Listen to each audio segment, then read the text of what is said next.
आज के कविता का शीर्षक है नदी के द्वीप, जिसके रचयिता सच्चिदानंद हीरानंद वात्स्यायन अज्ञेय हैं। हम नदी के द्वीप हैं। हम नहीं कहते कि हमको छोड़कर स्रोत स्विनी बह जाए। वह हमें आकार देती है। हमारे कोण गलियां अंतरिप उभार सैकत कुल सब गोलाइयां उसकी गढ़ी हैं। माँ है वह, इसी से हम बने हैं, किंतु हम है द्वीप, हम धारा नहीं है। स्थिर समर्पण है हमारा। हम सदा से द्वीप हैं स्रोत स्विनी के, किंतु हम बहते नहीं हैं, क्योंकि बहना रेत होना है। हम बहेंगे तो रहेंगे ही नहीं, पैर उखड़ेंगे, प्लवन होगा, ढहेंगे सहेंगे बह जाएंगे। और फिर हम चूर्ण होकर भी कभी क्या धार बन सकते। रेत बनकर हम सलील को तनिक गंदला ही करेंगे, अनुपयोगी ही बनाएंगे। द्वीप हैं हम, यह नहीं है साप, यह अपनी नियति है। हम नदी के पुत्र हैं, बैठे नदी की क्रोड में। वह बृहत भूखंड से हमको मिलाती है, और वह भूखंड अपना पितर है। नदी तुम बहती चलो। भूखंड से जो दया हमको मिला है, मिलता रहा है, माजती संस्कार देती चलो। यदि ऐसा कभी हो तुम्हारे आह्लाद से या दूसरों के किसी स्वैराचार से अतिचार से,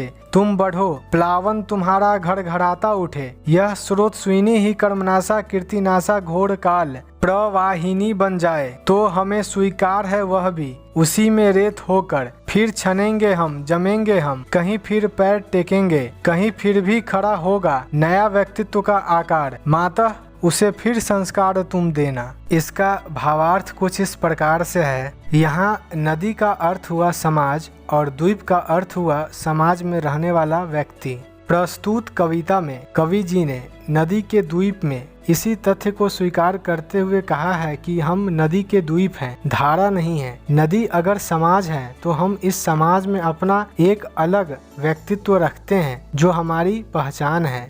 जैसे कि नदी के बीच रहकर भी द्वीप की अपनी एक अलग सत्ता होती है, एक अलग पहचान होती है। उनका विश्वास है कि व्यक्तित्व को समाज द्वारा बाधित नहीं होना चाहिए, अन्यथा उसकी सृजन करने की शक्ति नष्ट हो जाएगी। इस प्रकार वे जीवन का अर्थ ढूंढने के लिए व्यक्तित्व की खोज को एक अनिवार्य शर्त मानते हैं। लेकिन इसका यह अर्थ बिल्कुल नहीं है कि वे समाज से व्यक्ति को अलग रहने को कहते हैं। व्यक्ति के व्यक्तित्व का विकास समाज में ही होता है, इसलिए व्यक्ति समाज के प्रति समर्पित है, लेकिन उसे उसमें अपने को विलीन नहीं कर लेना है। वे लिखते हैं, हम नदी के द्वीप हैं, हम बहते नहीं हैं, क्योंकि बहना रेत होना है, और रेत बनकर नदी को गंदा ही बनाना है, अनुपयोगी ही बनाना है। मनुष्य के वास्तविक विकास के लिए अज्ञेय समाज को साधक मानते हैं, बाधक नहीं। समाज की महत्ता इन बात में भी है कि व्यक्ति उसी की गोद में अपना विकास करता है। समाज से जुड़कर ही वह विकास की कई धरातलों को स्पर्श करता है,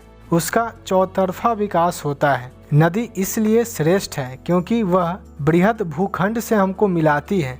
इसलिए कवि जी लिखते हैं कि नदी तुम बहती चलो, क्योंकि समाज की गति में ही व्यक्ति की गति समाहित है। सामाजिक स्वतंत्रता और समता के लिए समाज में होने वाले किसी भी परिवर्तन को स्वीकार नहीं करते, भले ही व्यक्ति की अपनी सत्ता समाप्त हो जाए, क्योंकि परिवर्तन के पश्चात जो समाज पुनः निर्मित होगा वह व्यक्ति की अपनी निजता को एक अलग बदले हुए परिवेश में पुनः निर्मित कर सकेगा, और समाज उस निर्माण में महत्वपूर्ण भूमिका निभाएगा। समता उसी समाज में होती है जो स्वतंत्र होता है और अपने स्वतंत्रता के उपभोग के लिए ही सामाजिकता का वर्णन करता हो। नदी के द्वीप के माध्यम से कवि ने अपने जीवन और समाज संबंधी विचारधारा को स्पष्ट किया है। समाज के लिए नदी और व्यक्ति के लिए द्वीप का प्रयोग बड़ा ही सुंदर किया गया है। वीडियो अच्छी लगी हो तो लाइक, सब्सक्राइब और कमेंट करना ना भूलें।